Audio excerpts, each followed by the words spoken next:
This is a not fun section of text, but let's get into this. Numbers chapter 5, verses 11 and forward. I think we're actually reading this today. It's concerning the unfaithful wives. The Lord spoke to Moses, saying, "Speak to the children of Israel and say to them, if any man's wife goes astray and behaves unfaithfully toward him, and a man lies with her carnally and is hidden from the eyes of her husband, and is concealed that she has defiled herself, and there is no witness against her, nor was she caught. If the spirit of jealousy comes upon him, and he becomes jealous of his wife who has defiled herself, or a spirit of jealousy comes upon him, and he becomes jealous of his wife, although she has not defiled herself, then a man shall bring his wife to the priest. He shall bring an offering required for her, 1/10 of an ephah of barley, no oil, etc. Verse 16, the priest shall bring her near and set her before the Lord. The priest shall take the holy water in an earthen vessel, take some of the dust that's on the floor of the tabernacle, put it in the water. The priest shall stand the woman before the Lord, uncover the woman's head, and put the offering of remembering in her hands, with a grain offering of jealousy. And the priest shall have in his hand the bitter water that brings a curse. And the priest shall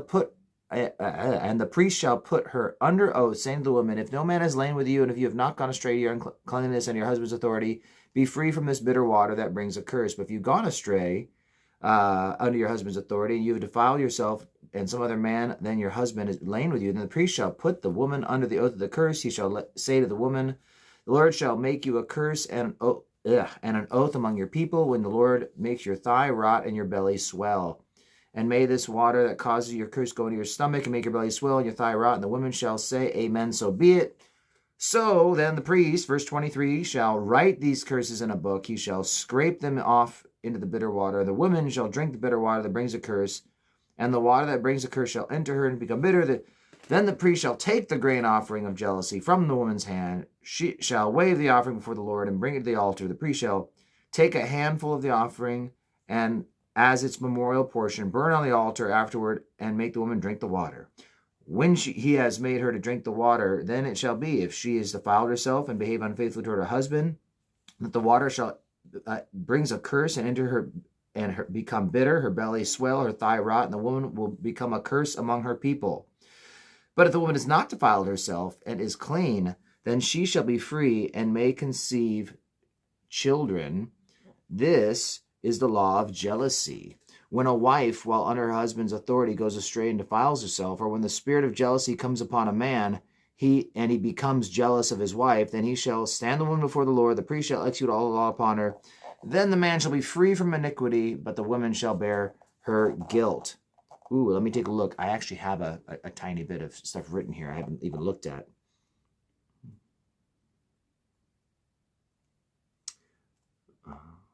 Okay, now, there we go. So, there's a few things here. This is an interesting little section of text.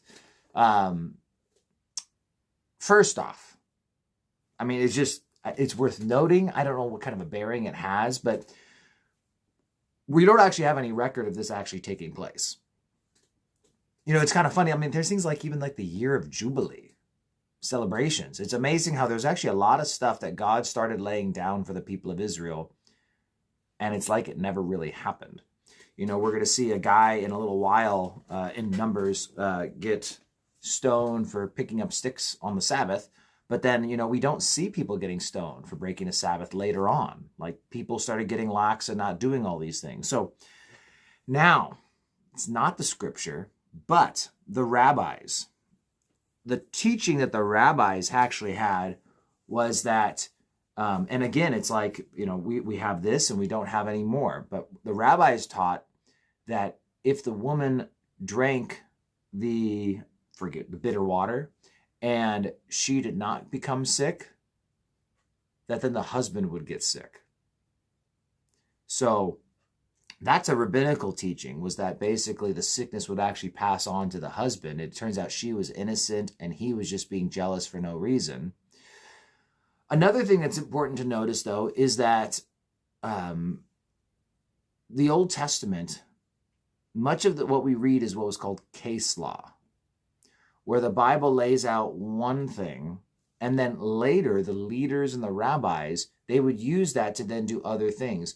And so the idea is that there's a lot of these rules if any man does this, then this should happen. Well, what if a woman does it? Well, they didn't say what happens if a woman does it. Well, that's the idea, is that if a jealous bride thought that her husband was being unfaithful, it would seem logical that she would be able to bring her husband before the tabernacle. And you might maybe, well, no, that wouldn't happen because of the roles of men and women. It's hard to say.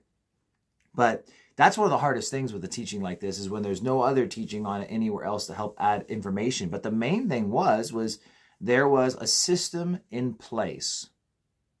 And the system was supernatural.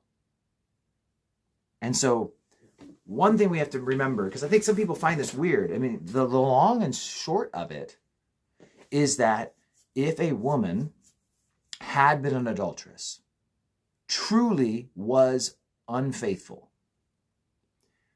then she would drink a concoction with some dust and some other stuff in it.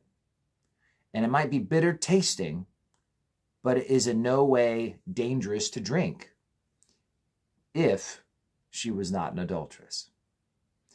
So sometimes it sounds like a harsh thing, but once again, God has always treated adultery as a serious thing. In fact, adultery was a stoning offense. So you're supposed to get the death penalty if you commit adultery. And that was men and women. This is now a situation where no one was caught in the act of adultery. So it's not like you can stone someone. It's by the mouths of 2 or more witnesses, 2 or 3 witnesses, that it would be established. So there's no witnesses, right? But it's a husband who really is suspicious. And it's to the point now where their marriage is suffering because the husband, he really thinks his wife has been unfaithful.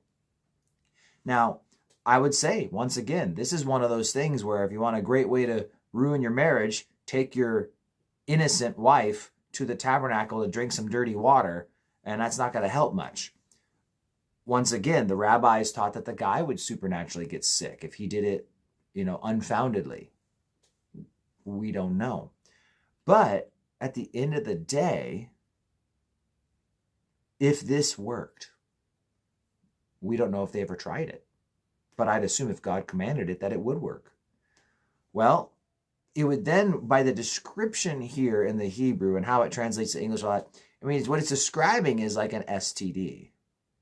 That she would become infertile and have some kind of an STD. She would have some kind of a disease that affected her reproductive organs if she had truly been guilty of adultery. And so I think when we read a text like this, our first instinct, or at least many people's, especially unbelievers who they're like looking for reasons to have an issue with the Bible. But the idea is that this would only have a negative effect on anyone if they're guilty of adultery. And it's only supernatural. It's not like any innocent person would ever be harmed by having to go through with this. And honestly, again, like if they were innocent and they drank it, and they'd be then vindicated, I mean, if they, sure, I'll go drink the dirty water. They drink the water and I'm fine. I mean, right there, it's supernatural vindication from the Lord. And so, although it sounds like a weird thing to us, it seems very foreign to us, this whole concept, it was a way to settle the dispute. Rather than having a jealous husband who goes on wondering if his wife has been unfaithful, well, boom, here you go. If you really think I've been unfaithful, why don't you take me to the tabernacle? Put your money where your mouth is, hubby. And so people, think it's like, how horrible that God would smite her with an STD. Well, if she's been sleeping around, an STD is not an unlikely thing to happen, huh? And so that's the idea behind it was a way to settle the issue. It was a way to get it done. Did they ever do it? Nope. I mean, as far as we know, we don't know. I mean, we just don't know because it's just not written. When it's not written, we just don't know. But there you go. I don't have much more to add to that.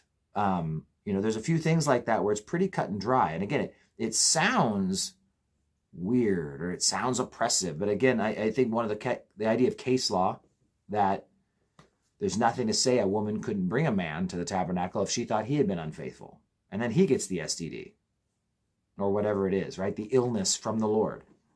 So that's one thing to remember. Case law. There's nothing saying it doesn't go both ways.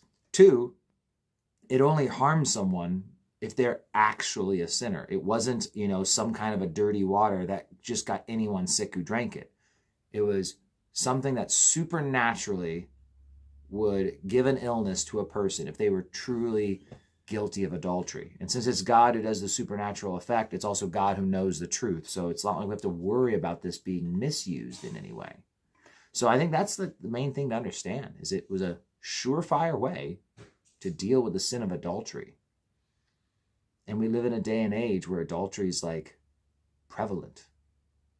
It's a common thing. I think it's been common for generations, honestly. But imagine if this were still around. Do you think if we stoned adulterers, there was a death penalty if you cheated on your spouse? I bet you there's a few spouses out there who've been cheated on who kind of wish that those laws were still around. I'm not saying we need to actually kill adultery. Well, what I'm saying is that, if these laws were around, I wonder if people would make better choices. So I'm not proposing it. It's not the Christian way.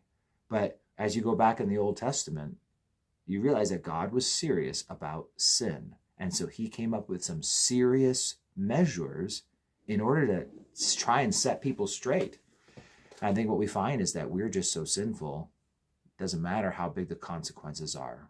That's why they got carried off to Babylon, because it's just, no matter what the consequences were, you knew that God, the God who could do anything he said and make it come to pass, said this is what will happen if you do this, and people would still do it. So, the sinfulness of man. All right, chapter 6 tomorrow. Nazirite vow. It'll be fun. All right, God bless you guys. Have a great day.